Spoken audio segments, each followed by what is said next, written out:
Hello everyone and welcome to Losing My Religion, one of our productions here at churchmilton.tv, coming to you from our studios. And we have as our guest, Father Lewis from the Fathers of Mercy. Say the whole name of the congregation again? We are the Fathers of Mercy of the Immaculate Conception of the Blessed Virgin Mary. It's a mouthful, but it's... And we were put under the protection of the Immaculate Conception by Pope Gregory XVI in 1834. Excellent, excellent. The purpose of this show is to talk about how those small t Catholic traditions, when you sort of start to ignore them, when you marginalize them, all of a sudden you start to sort of shake the foundations of the big T traditions, the various teachings and things like that. And the reason why that is because those big T traditions, or the faith in the real presence, or the teaching on the real presence of our Lord in the Eucharist, the Assumption of our Blessed Mother into heaven, the Trinity, all of those great, big, huge church teachings and dogmas and doctrines find an expression in the day-to-day life of Catholics in making the sign of the cross. That's an expression of the Trinity. So here you are doing a simple little thing. Now, is it a sin not to make the sign of the cross? No, but if you start to ignore it, right, all of a sudden you start to kind of undermine and ignore the teaching that flows from. Right.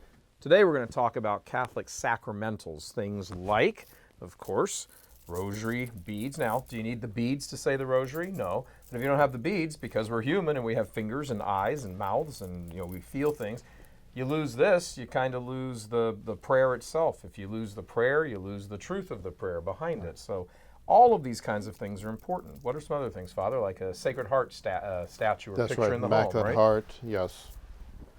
We have, for example, this beautiful statue I saw, a beautiful picture or statue of the Sacred Heart with the Immaculate Heart of Mary. I saw these. I had no money at the time I saw them, and I said I got to have them just because they're so incredibly beautiful. And again, is it a sin not to have these in the house? It's not, right? No. But when you have these things in your house and they are part of your daily life, what does that say about your faith? How does it help your faith to have these? Well, it's a recognition that you understand the power of the sacramentals, first of all, to enhance your faith, because it has that visual reminder of our faith with the saints, with our Lord, and with Our Lady. It can induce a kind of meditative, contemplative, you might want to say a prayer, maybe a quick holy ejaculation. God, come to my assistance, for example, Lord, make haste to help me. It also has a certain sacred presence into your home. It's kind of like a church in the home in that sense. And so it enhances all this kind of the sense that this is a Catholic house. This is identifying me as a Catholic. This is what I believe. When you come in here, be aware of that. Because, sometimes my parents have had experience, Jehovah's Witnesses trying to come in there, well, take all those statues away. No, we are Catholic. This is what we believe. And if that presence offends you, you can leave. Right, yeah. Because this is a Catholic house. Exactly. We stand for. If you walk into, for example, many Jews, even Jews who aren't particularly religious, they'll have a mezuzah on the door, the doors you're walking in, or, and Catholics would, typically have, and you still see this in in the homes of very many faithful Catholics, you'll see a little holy water font. Right. As you walk in, or maybe in the bedrooms, or whatever. Catholics wear crucifixes. We have our scapulars. I mean, is all this stuff kind of like Shiite Catholic? You don't need all this stuff to be a good Catholic, do you? Or does it help you? Like I say, yes, it does, because it evokes not only prayerfulness and a contemplative attitude, but also it's a reminder that we don't live for this world. It won't end here. We're living for eternity. And this was a reminder that even in the depths of making dinner or watching TV or a ball game or anything, that one day we will leave all this.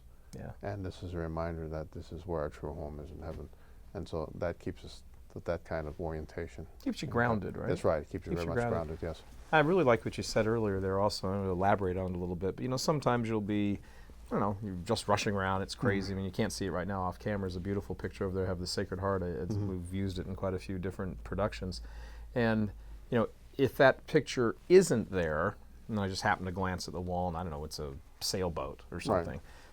Okay, I think of the sailboat and I go back to my business. But oftentimes I'm sitting over there at my desk and I'll happen to glance up and I'll see the picture and I'll just say, in my mind, I'll just say, oh, hello, Jesus, and go straight back. Now, I don't believe the picture is Jesus, but it's a reminder of him.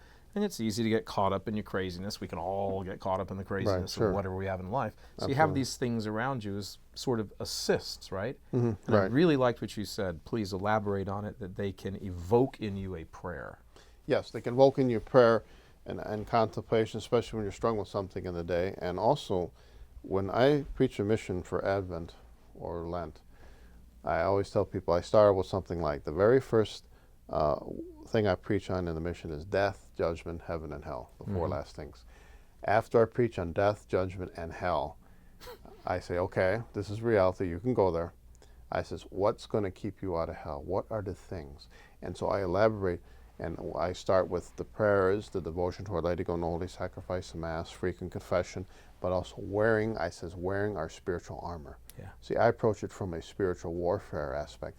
Wear your scapular, wear your crosses, Benedictine particularly, wear even a rosary or whatever, because you have the attitude you are a knight going out into a world that's becoming increasingly de-Christianized and paganized. You need your spiritual armor to protect you.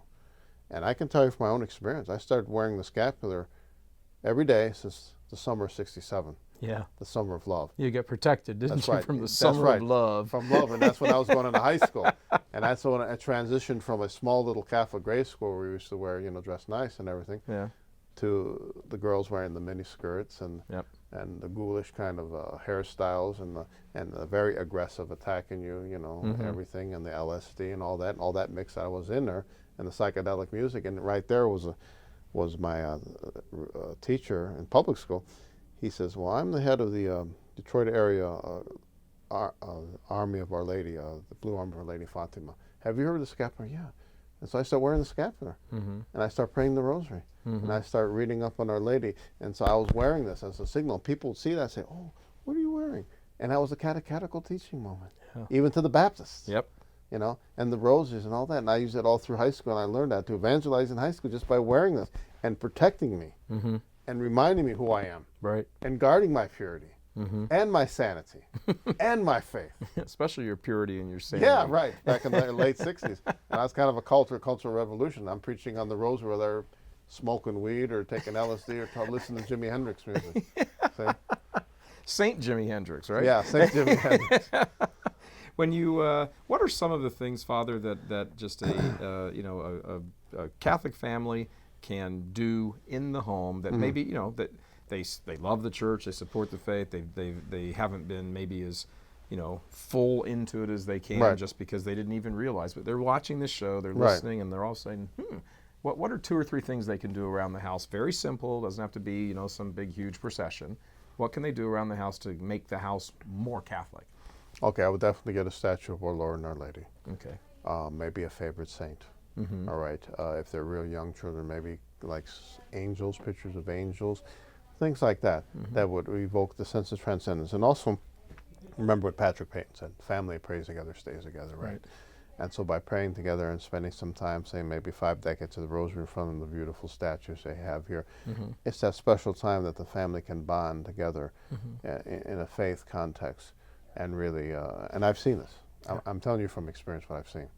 Have some pictures of our Lord on the wall, even of the crucifixion, and say, well, what happened to Jesus there? You can tell the child, and so they start getting the sense of how much Jesus loved me, sacrificed on the cross. So crucifixes, pictures of statues, and pictures of Our Lady and our Lord, Sacred Heart, Immaculate Heart. I know I had a unfortunate brother who left the faith because of certain circumstances, kind of beyond his control. And I catechized his daughter, and I bought him the beautiful Sacred Heart images of Our Lady with the heart glowing. And that drew her to Jesus. Oh, his heart's glowing, he loves me, blah, blah, blah. So bringing these holy cards, too. Sure. And she made eventually a shrine of holy cards, because when I was in seminary back in the late 80s, when she was like 4 or 5, I just kept sending holy card. I couldn't tell her not to collect them like baseball cards. That's right. And so I started evangelizing that way. So holy cards, statues, beautiful pictures of our Lord, crucifixes, those sort of things. It's 2 quick stories come to mind that are actually quite amusing. My mother told me once, God rest her soul, she's been dead going on 10 years now, and she said to me when she was a little girl, all the other little kids, boys and girls in the Catholic high school, they'd go into church, and while they're waiting for church, and the nuns used to be like, stop that, but they'd be secretly trading little holy cards of this saint and that saint with each other. Right, And it just cracked me up. I thought it looks like Catholic baseball cards. Sure, absolutely, absolutely. That's one thing. So, I'll give you a St. Anne for, St. Mark. No, Right. no, that'll be a St. Joseph and a St. Mark. This St. Anne is Right. special. So, and the other thing, a gentleman was telling me once that he and his family just moved into this new house. They're very proud of it. It was nice. They fixed it up a lot and all those. And they had a bunch of people from work over. And the guy and his family were Catholic. A bunch of people from work over. And his boss was Jewish. And his boss came into the house. And of course, there were Catholic things in the house. There's a big crucifix above the fireplace and things like that. And anyway, he went to work the next day. Or whenever it was, and he said to his boss, he goes, "So, what do you think of the house? We put a lot of work in. We fixed this. We did this. We tore out the kitchen. We did this." Right. And he goes, "I don't care about all that. I got to tell you, your house is like walking into a church." Right, right. And I thought, well, what a cool thing. That's the impression somebody has of your living space. That it's a space for God. And one other thing, Father Hardin used to always emphasize is have a baptismal fount. Yeah. And What's the so- purpose of a little holy water fount there? What is that? Okay, well, first of all, the holy water fount is kind of a reminder of your baptism. Okay, it's also that when you cross the threshold of the house, that this house is dedicated to God. And it's also thanksgiving to God for having the wherewithal to buy a house and a beautiful house. Sure. And that sort of thing. And so all As this for me is and my indicative- house, That's right. we will serve the Lord. Right? That's right. That's right. That's a wonderful. That's right. Just wonderful. And again, not a sin to not have any of these Right. things, but the bar isn't to just not sin. Right. Of course, that'll get you to heaven. Just not sinning will get you to heaven. But it's to be Catholic for yourself, for others, in Right. such a way that everything you do, everything that comes out of your pores, your Right. lungs, everything is just exudes your the faith is your everything, and these kind of practices manifest. Your faith is your everything. To lose your faith, you lose your life first. You wouldn't even think about that, losing your faith. It's not even an argument. Right. It's No option. no option. Father Lewis, thank you very much. God bless you. Wonderful words as always. This is Michael Vorse wrapping up for this week's Losing My Religion. Please join us next week where our topic will be, I forget actually, but I'm sure it'll be another great one. God love you. I'm Michael Vorse.